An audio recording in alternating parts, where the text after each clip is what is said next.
You may sit. Absolutely beautiful. We thank you both for your music, your voice, and for being here with us today. Next, I'd like to welcome our student poet to the microphone. Blue Campbell is a journalism student at the University of Wisconsin-Madison and a proud graduate of Wisconsin's public schools. This past summer, Blue worked as an intern for the DPI, where he was a valued colleague. Completing the school and library crossover, Blue also works part-time at the Madison Hawthorne Branch Library. Here is Blue Campbell with his poem, Hope.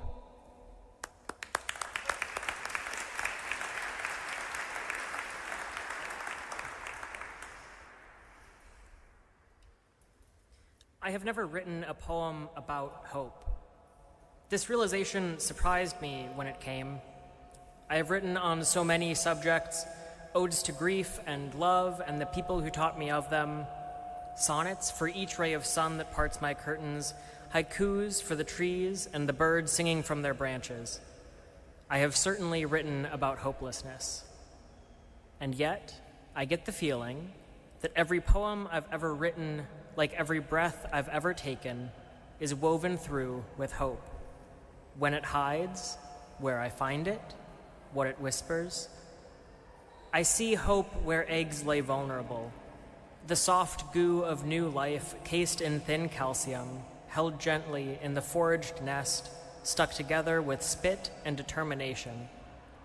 I see hope in the caterpillar who builds a cocoon, surrendering to the dark, dissolving into soup with no promise of wings. And yes, when the leaves begin to turn, when the throaty call of the crane grows faint, and the humid air drops a few promising degrees, I see hope in the children. I see it in the shy, tiny footsteps of kindergartners, the boisterous laughter of middle schoolers, the friendly teasing of high schoolers.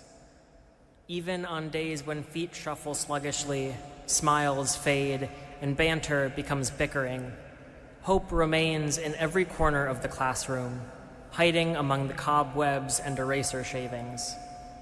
Hope grows in the school garden, spreading its roots in soil tended by weathered, knowing hands and pudgy, grabbing fingers working side by side.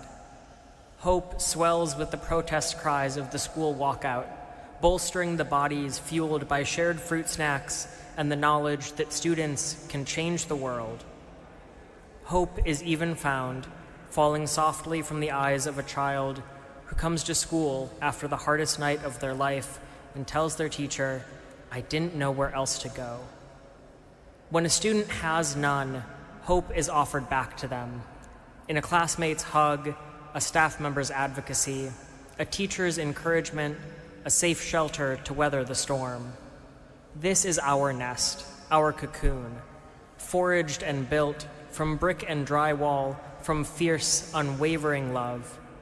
We create this container, not to hold the hope, but made out of it. We welcome the children to it. And though the journey is sometimes dark and may require dissolving into goo, we do promise wings at the end.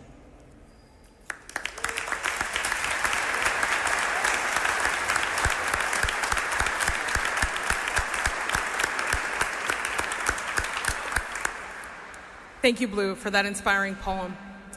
Today, we are also joined by some exceptional educators. Each year, we recognize 5 Wisconsin Teachers of the Year. These educators work in school districts across the state, and we are so honored to introduce them to you. Please welcome our 2025 Wisconsin Teachers of the Year. Come on up.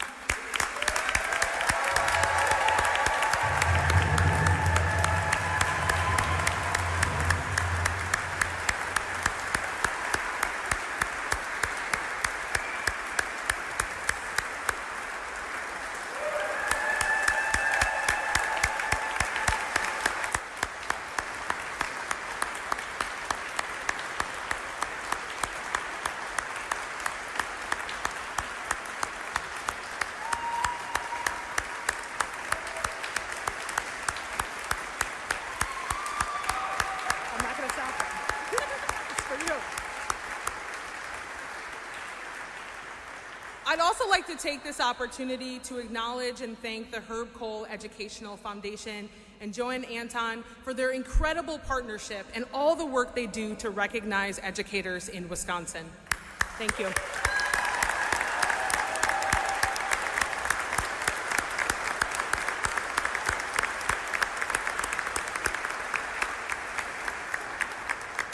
One of the most wonderful facets of choosing our Teachers of the Year is reading the letters of recommendation submitted by the colleagues, administrators, and mentors of each of these educators.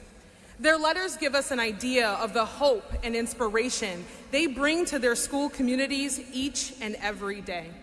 Allow me to share those excerpts from those letters as we introduce our 2025 Wisconsin Teachers of the Year. Ana Celia Baez.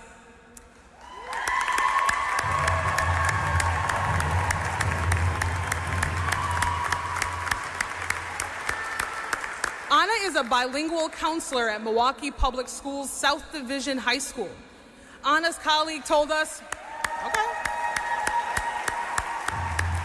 Ana's colleague told us, I'd write this letter for Ana every day for the rest of my life. She deserves recognition for all the heart and soul she pours into her students, and by recognizing Ana, we elevate the voices and needs of her students. Yes.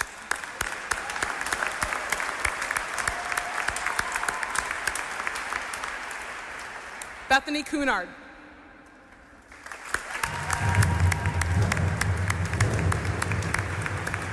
Bethany is a language arts teacher at West De Pere Middle School in De Pere.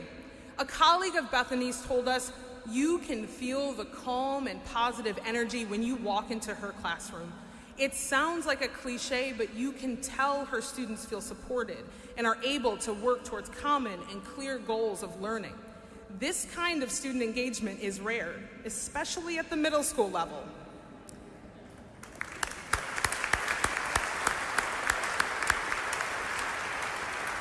Brian Councilman.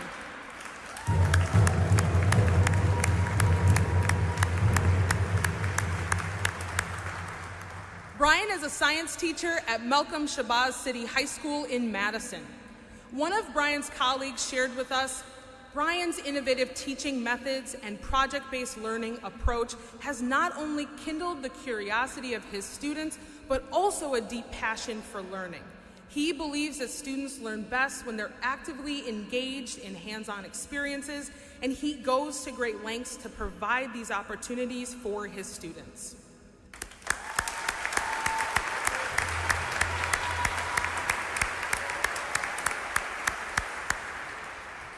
Sarah Krajewski.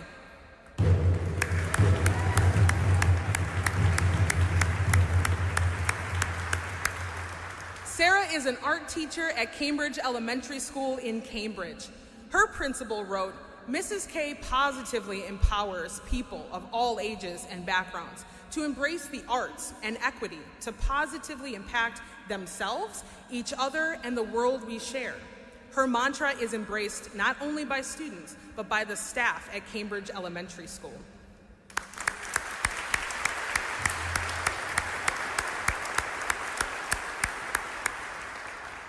Rachel Salvala.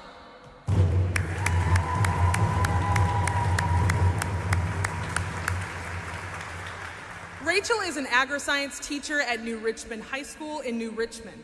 A colleague of Rachel's wrote, to watch Rachel instruct is to witness her peak students' interest in the world around them, tease out those reluctant learners with her storytelling skills, and masterfully make learning come alive. Rachel fosters an environment where students express their knowledge in different ways, plan their own learning projects, seek out new experiences through their inquiries, and are free to embrace their own human struggle as well.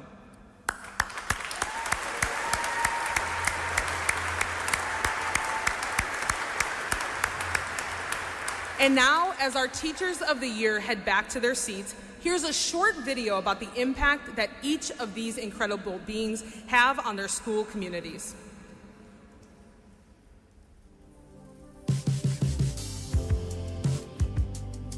We searched far and wide across our entire state and found 5 teachers we want to celebrate a little extra this year, and one of them is here at your school. So I'm proud to share that your Wisconsin Teacher of the Year is your science teacher, Brian. Councilman.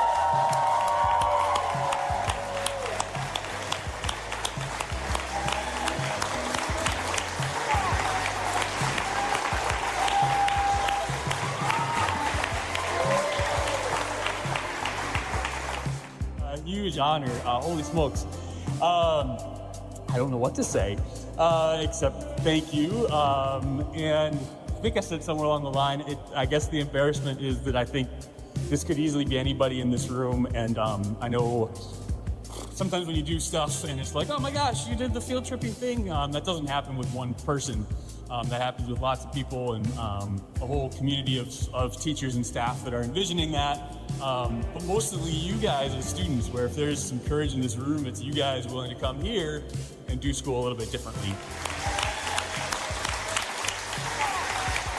I think he is incredibly determined and driven to do well for others, and he just brings an amazing energy to the environment.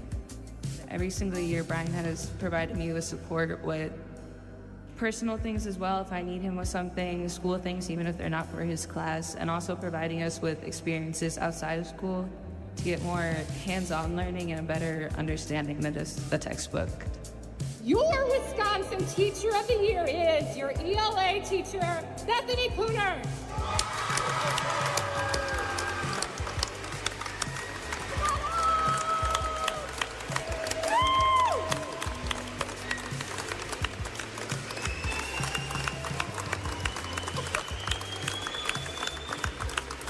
I think that everybody sitting here knows that none of us do any of this alone.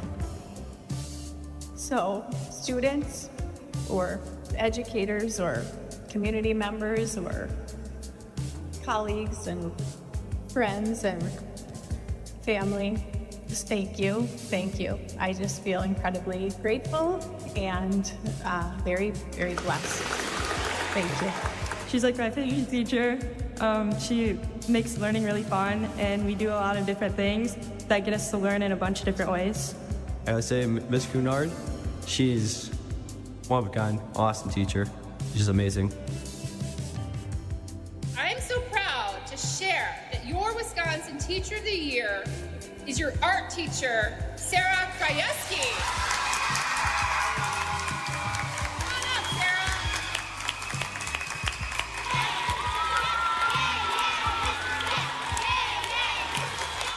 Thank you to my entire support team. My best friends are all here.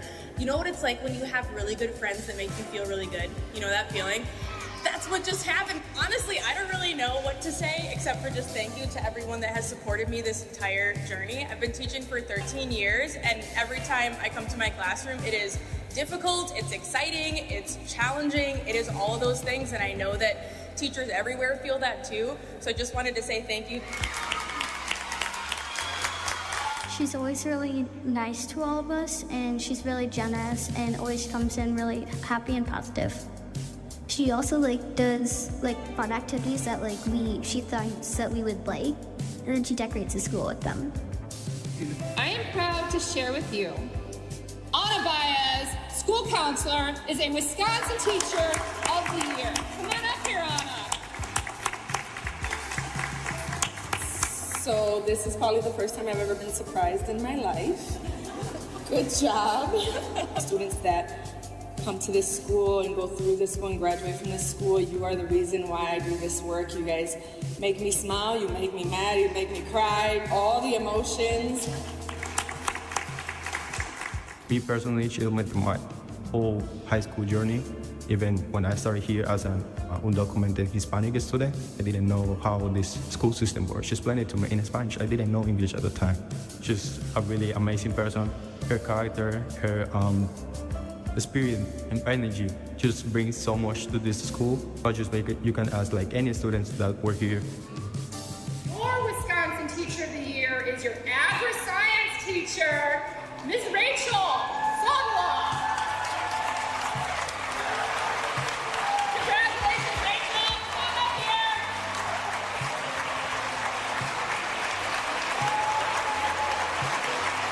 takes a village to do what I do, and I'm so thankful for those of you who embrace what I do and who come out to help and gain new experiences.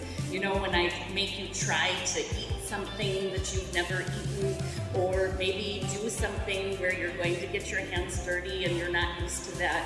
Thank you. Thank you for embracing it all and gaining new experiences. You know, and with that comes a lot of pride for you as students and what you've accomplished in this community. Having us learn life skills that we can use throughout the whole rest of our lives, and teaches us in a way that most teachers don't. She helps us each in our faults and helps fix our problems. Very hands-on, and I mean, I'm not saying she can change a person, but essentially she works with everybody. She's a critical thinker when it comes to like problems. Watching her help people, she could help anybody. Best person in the world. Yeah.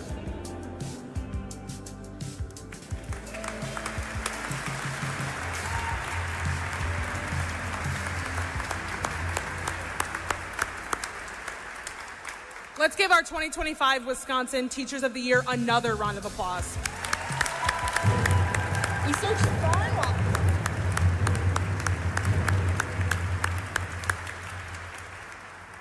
Now I'd like to welcome Rachel Salvala back up to the lectern on behalf of the 2025 Teachers of the Year to share with you how she inspires our next leaders in agriculture. Rachel is an agri-science teacher and National FFA Organization advisor at New Richmond High School. She's also the founder of the district's student-run farm and champion of agriculture education across the country. Please welcome Rachel.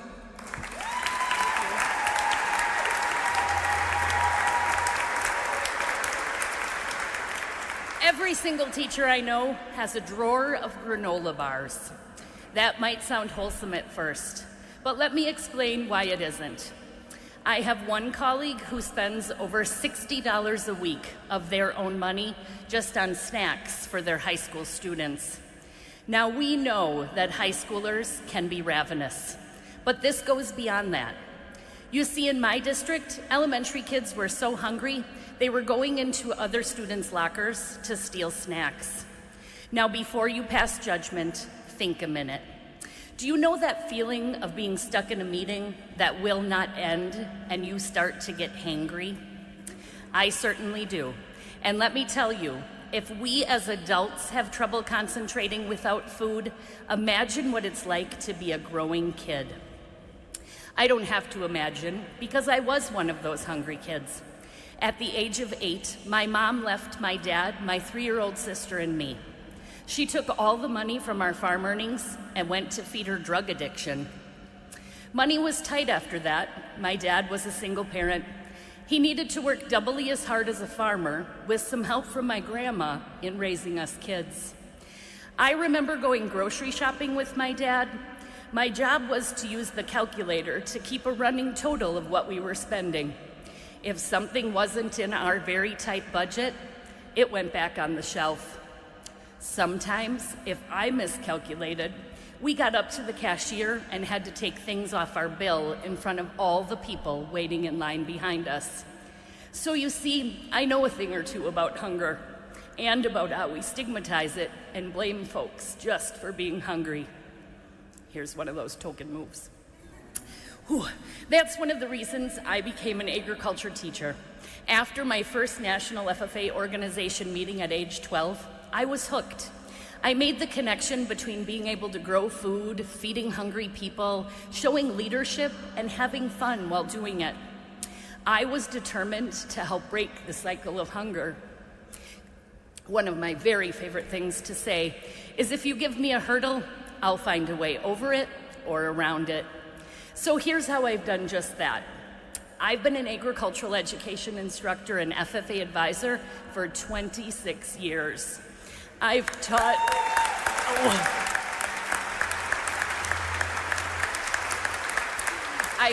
thousands of students and community members how to grow and raise their own food.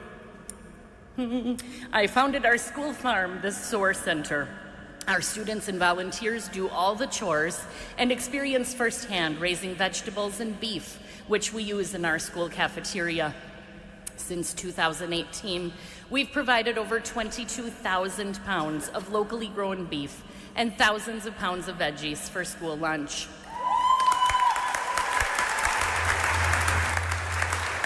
Food grown, raised, and processed by students, which lands on their plates.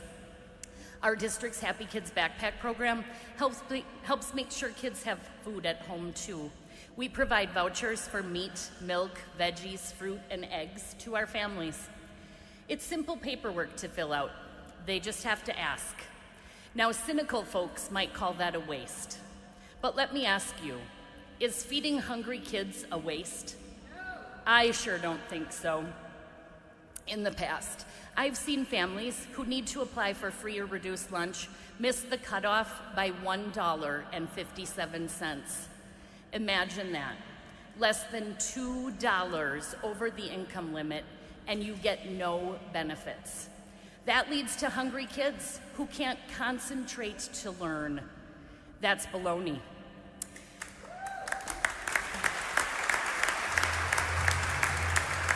Giving every student access to free, healthy breakfast and lunch eliminates the stigma of getting free school meals. And let me tell you, our cafeteria makes all of our food from scratch, and it's good. We've already rolled out a snack food program in our elementary and middle schools. The high school program is in the works, so our staff does not have to dig into their own pockets to make sure kids are fed. I'm also on the executive board of the 5 Loaves Food Shelf, making sure hungry families in the area are fed. Folks, it's pretty simple. Good people don't want children to go hungry. Good people don't look at those who have less and think those people are worth less.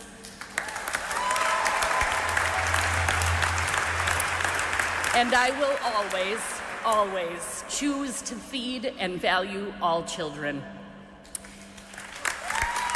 In education, we talk a lot about equity and inclusion. This approach walks the walk. Poverty is not a moral failing. Not helping those with fewer resources is a moral failing.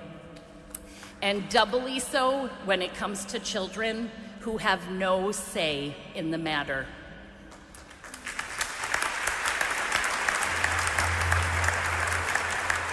When you have enough food to eat, you do better in school. Schools know that. Why do you think schools offer free breakfast on standardized test days? Here's the thing, it's pretty simple. No student in our state should go hungry. It is within our power to change. Other students do it, and we can too. I'm doing my part, and I want to help schools everywhere to succeed, but I need your help. Let's get everyone fed, Wisconsin. We can do this.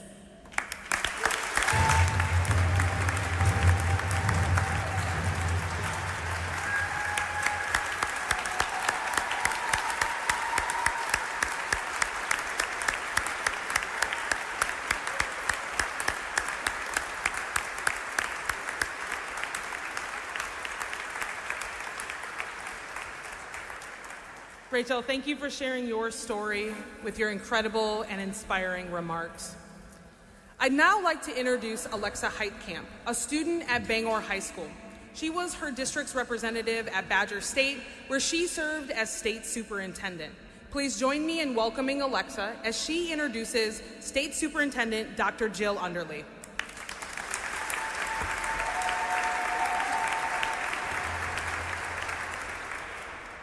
Good afternoon. I am honored to introduce State Superintendent Dr. Jill Underly, who was elected State Superintendent of Public Instruction in 2021. For more than 2 decades, Dr. Underly has worked in public education as a teacher, principal, and then as superintendent of a rural school district. She and her husband John have 2 kids, both in high school, and they live on a small farm in southwestern Wisconsin. Dr. Underly leads every day with every child in mind, working to increase opportunities and meet the needs of all Wisconsin students. Please join me in welcoming Dr. Jill Underly for her State of Education address.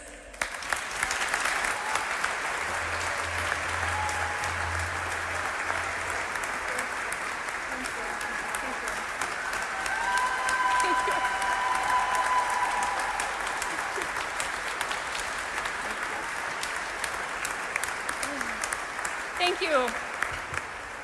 Thank you, everybody, for that very warm welcome. Thank you, Alexa. Thank you for that great introduction. Takara, thank you for leading us here today.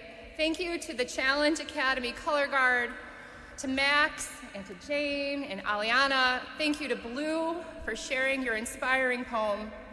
And finally, to the Ashland Youth Singers Drum Circle for that incredible performance. Let's give a round of applause for all the students.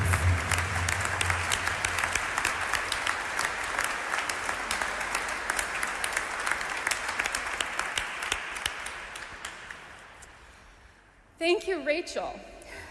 My goodness, thank you. One of our amazing 2025 Teachers of the Year for your clear call to action.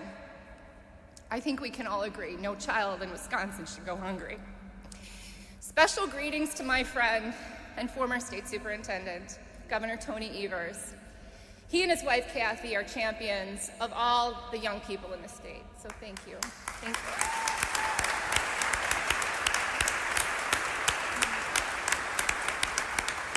Welcome to all the other state and locally elected officials and distinguished guests, Lieutenant Governor, Treasurer, Attorney General, thank you all for being here. Thank you, Supreme Court Justices, thank you. Thank you all for your commitment to all of Wisconsin's children. I'm honored to be here as your elected State Superintendent of Public Instruction, delivering my 4th State of Education address.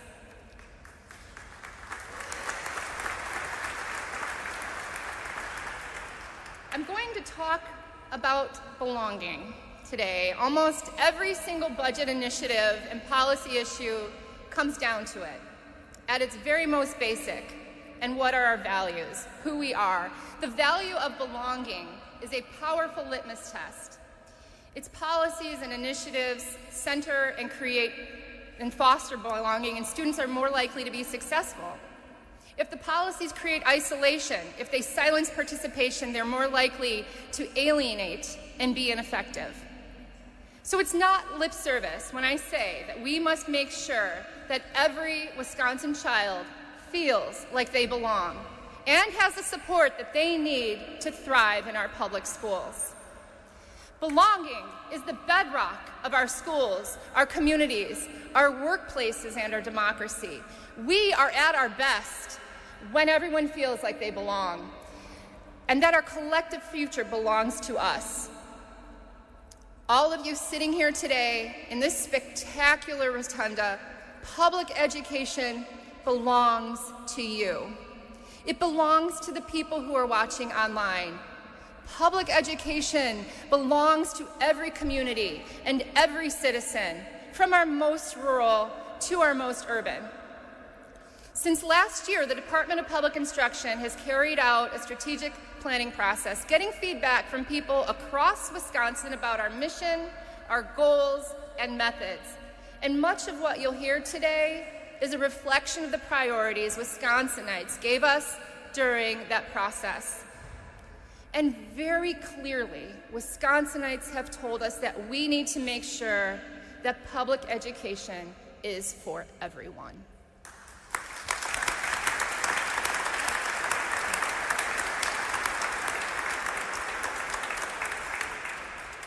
Public education belongs to every Wisconsin child.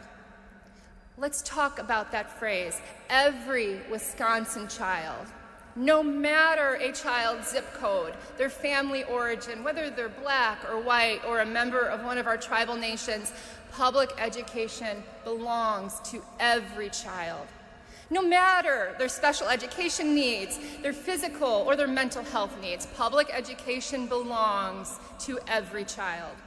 No matter their housing status or their migrant history, public education belongs to every child. No matter their gender or their orientation or the configuration of their family, say it with me, public education belongs to every child. Every child means every child. Every child deserves access and opportunity, and when we provide access, we create opportunity. So many things bind us together as Wisconsinites. We are stronger and better when we invite more people to the table. In Wisconsin, we belong to each other. Folks who are constantly trying to pit us against each other, they're bullies. So I'd like to say unequivocally, if someone isn't helping to create a welcoming environment for all kids, if they're targeting public schools, teachers, librarians, administrators, they're not trying to be part of what we co-create. They want control. And that's not what I'm here for or what we're here for.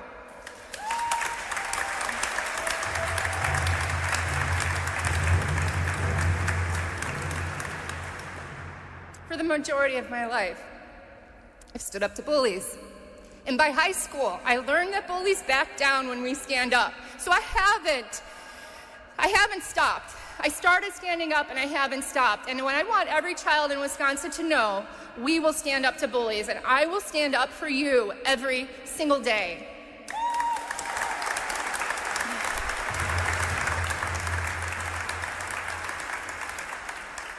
It's been my life's work to make sure every child, every teacher, every family feels and knows they belong. We've come a long way, and we will not go backwards.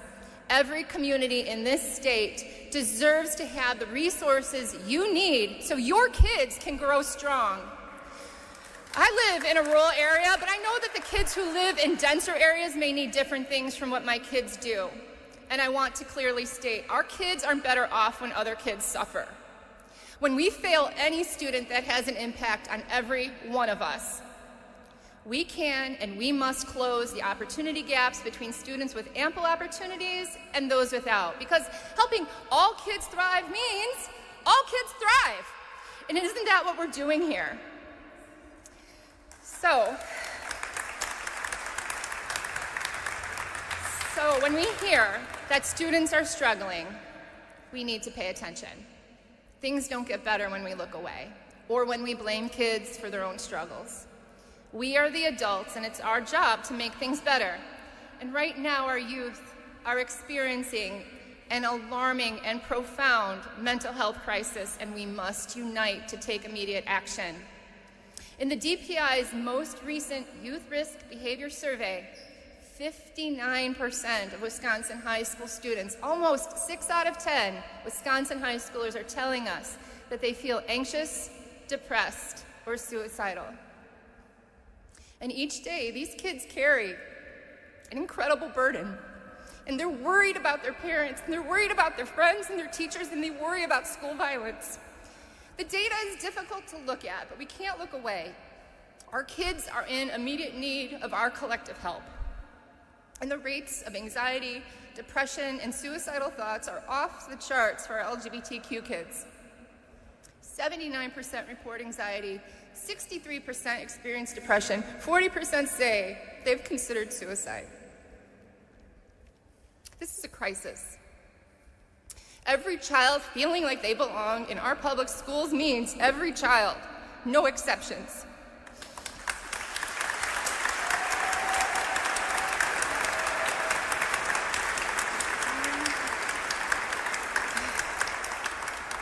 No human being, less a child, should feel isolated and alone with these feelings and thoughts. We know the best way to create positive mental health is to talk about it and do something about it. So to every child out there who is struggling and feels isolated, I want you to know you belong in Wisconsin's public schools.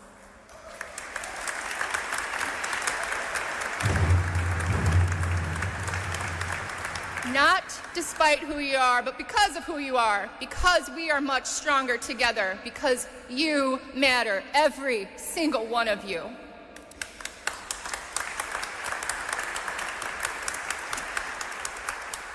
We know what we need to do to address this mental health crisis. We must increase mental health services and resources in our schools. The status quo is not sustainable. I want to thank Governor Tony Evers for his investment in student mental health. We must make sure that all our students get the help they need when they need it. No student should have to wait to get help. The DPI's next biennial budget request will again ask that we fully fund mental health aid for our students. We know what works, so let's fund it. Help us build momentum by letting your legislators know this is a top priority for you.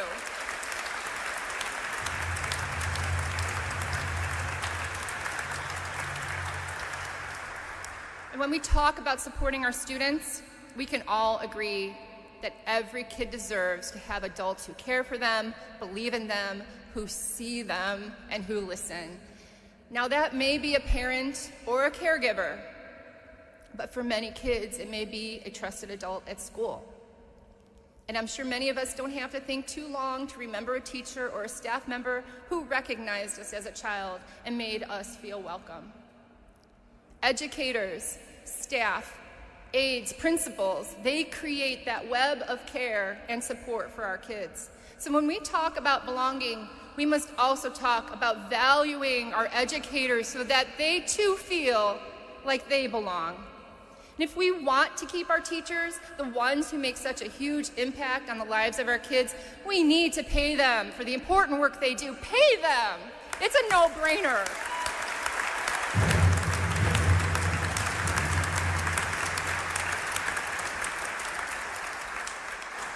You know the old saying, you can't pour from an empty glass. Well, that's what we've been asking our teachers in our schools to do. Teachers are one of Wisconsin's most important resources. We shouldn't take their work, their service, and their professionalism for granted. We cannot continue down this path and still expect quality educational outcomes for our kids. As they say, the math isn't mathing. And in addition to pay, we also need to look at the reasons so many educators are leaving the classrooms, especially our youngest teachers. Educators tell us the increased workload and bureaucracy are big reasons why they're leaving or plan on leaving teaching. So you may ask, how bad could this be? Well, almost 40% of our young, qualified teachers in this state exit the profession after just 6 years. That's almost half of our new teachers gone, and this figure is a wake-up call. Data shows that special education is an area where we have some of the greatest need in our education workforce. So at the DPI, we've developed a program called the Special Educator Induction Program. And we've worked with special education teachers and leaned on their experience to develop the program with the Wisconsin Council of Administrators of Special Services. We are helping develop new special educator skills and give them the support that they need to keep them in the profession. Teaching needs to be a sustainable career path. We want and need Wisconsin teachers to know that they belong and can succeed in our public schools.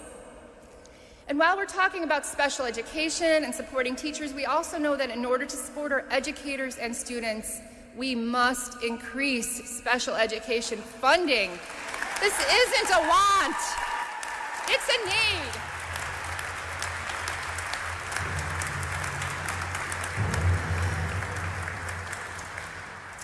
So right now, our districts receive reimbursement from the state for only about 1/3 of the costs of special education services, and this is not nearly enough. And it means many districts continue to struggle to afford to provide services and retain staff.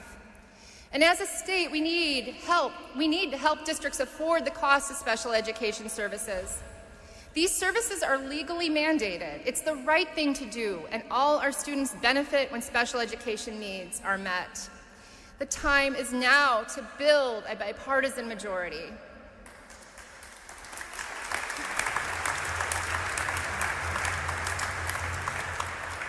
The state must fund special education at least to 60%.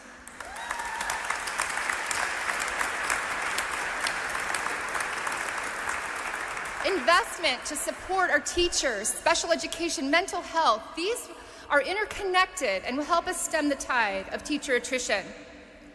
So let's talk for a moment again about belonging. Remember how I said in the beginning that Wisconsin's public schools belong to you? That means not just you as an individual, but the collective you. In order for us to do better for our kids, we must talk with our neighbors, not just the ones we agree with. Everyone has a stake in what happens in our public schools. Your political party, your zip code, your religion doesn't determine whether you are right or wrong. What I do affects my neighbor, affects their neighbor, and so on. We all belong in Wisconsin. And it's not some Pollyanna dream to think we can work together. We have done it. In fact, just this past year, we've worked with legislators across the political spectrum to develop innovation in literacy and civics instruction. We passed Act 20, our bipartisan landmark literacy legislation. It was difficult, especially in a charged political environment. And at one point, negotiations got tough, but I didn't back down. I wouldn't let the bill require us to hold kids back in third grade. The point is to help kids catch up with their peers, not hold them back. And in the end, we were able to agree on a way forward. You see, ultimately, we are unified in the value of literacy. It's a gateway to understanding the world. And when you learn how to read, you learn how to think. And we need to teach our kids to read because they will read to learn, and that value unified us to get the bill passed. And now the new DPI Office of Literacy has hit the ground running, giving curriculum suggestions and supporting our educators in improving educational outcomes. We've heard from early adopters that this method has been a phenomenal help and a great leap forward for all students, no matter where they are in their literacy journey. Unfortunately, our colleagues in the legislature have not released 98% of the dollars that were promised to help our districts implement Act 20. And that leaves our already cash-strapped public schools to foot the entire bill. Just earlier this morning, in this very building, the Joint Finance Committee yet again failed to act. Our educators are doing their part in the classroom, yet the Joint Committee on Finance once again left this critical funding off its agenda. Our kids deserve better. And I want to state firmly and with no malice, on behalf of the state's children and educators, state legislators, release the funding.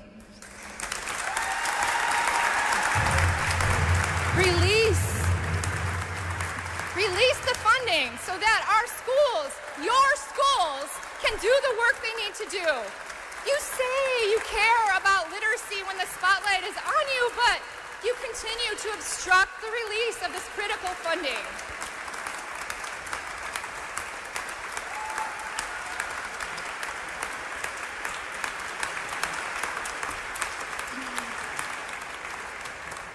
People across the state see that inconsistency. Let's get the funding released so that we can fulfill the promises we already made to help our kids read.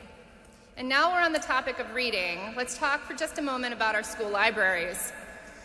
Our libraries provide diverse books and materials to drive students' love of reading and learning. Librarians work closely with teachers and students, supporting literacy and learning. Our schools and our school libraries, they belong to everyone, and it's time to stop playing games that hurt our students. No one wins when folks get whipped up in a frenzy. No one wants school libraries to promote indoctrination or bullying, but that's what a small group of disgruntled individuals are actually doing, and that's projection. So let's give our school librarians, our public libraries, and our library media specialists a big round of applause because they deserve our support.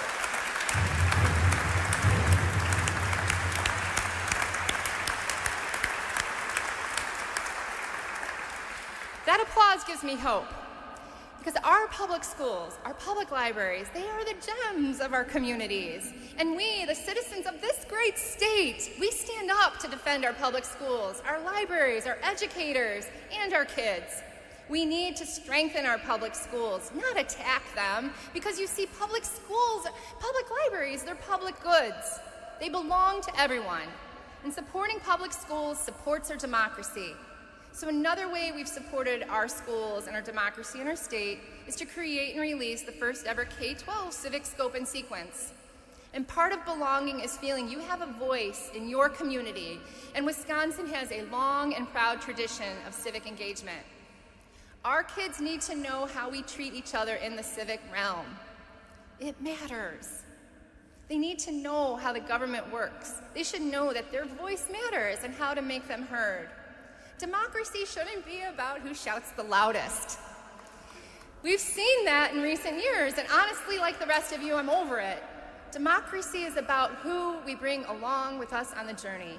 Democracy is about giving a fair shake and including everyone because everyone has value and belongs.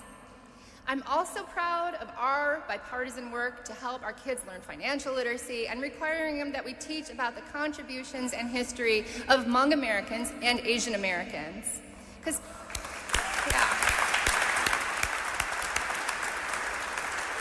Because together we're making sure our students are better prepared for the future while understanding our past. And along what we've already accomplished, we still have so much more work to do to make sure that Wisconsin schools are truly places where our kids can belong. And like our students will be learning in personal financial literacy class, to build, we have to invest. Let me be clear, we have more than enough money in the state to fully fund our public schools, and it's time we used it.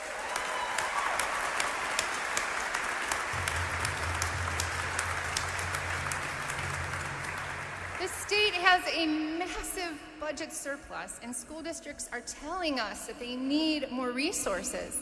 Most public school districts have gone, are going, or will be forced to go to referendum just to make ends meet.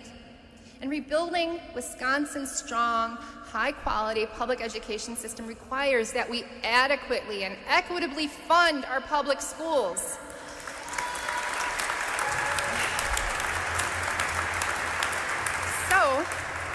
So today, I'm calling on the state legislature to increase revenue limits and sustainably fund our public schools. They can do this while still keeping property taxes flat. It's about priorities. It's about our kids, our schools, our libraries. They are the priority. So let's talk about how we can invest in our future. Let's talk about how we can make sure our kids are their best selves when they are at school and have what they need to learn. We need to invest in nutrition programs by providing free breakfast and lunch for all students, as Rachel reminded us here this afternoon.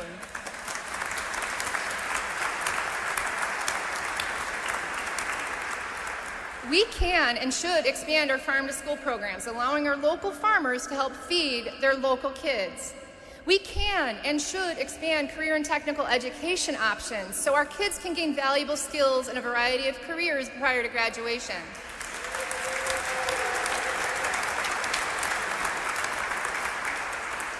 The list of what we want to do and what we can do is long, and we need your help to make these priorities a reality. But I know we can do this if we do it together because I've seen what we've done in the past. I see what we are doing today, and I know that when we have the resources and the support, we can move mountains. We need to continue to focus on progress, not perfection. Our hopes and dreams for public education are achievable. And when you believe in our public schools and all the folks who make them work, when you believe in our students, our wonderful, bright, challenging, and sometimes struggling students, when you understand that we are uniquely positioned to help our kids and communities succeed, you don't quit. You won't quit. We won't quit.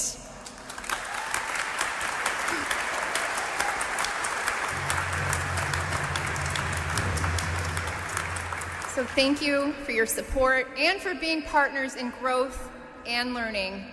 God bless us all, and together, let's move Wisconsin forward. Thank you.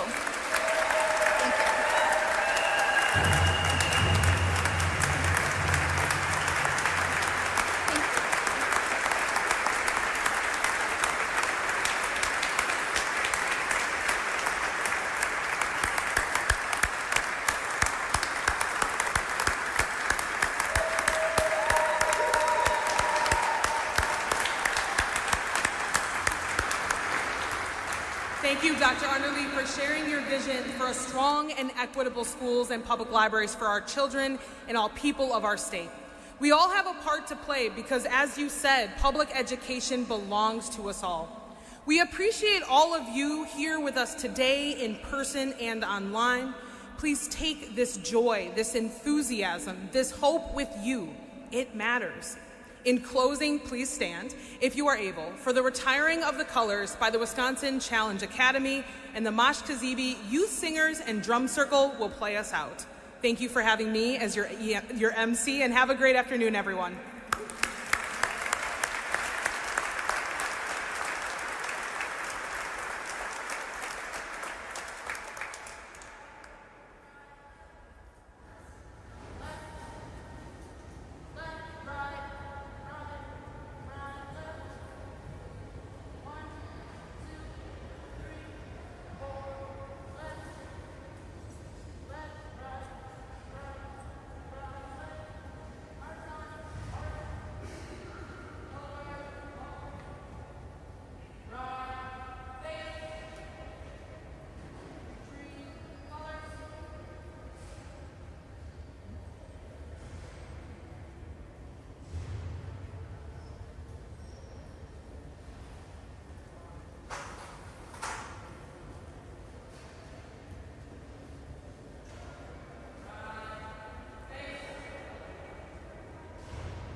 production of Wisconsin Eye, your unfiltered window into legislative deliberations and public policy programming, where our mission is to provide Wisconsinites an opportunity to access the legislative process and connect with conversations that inform our citizenry. Please consider supporting our mission, and thank you for watching. Wisconsin Eye, policy made public.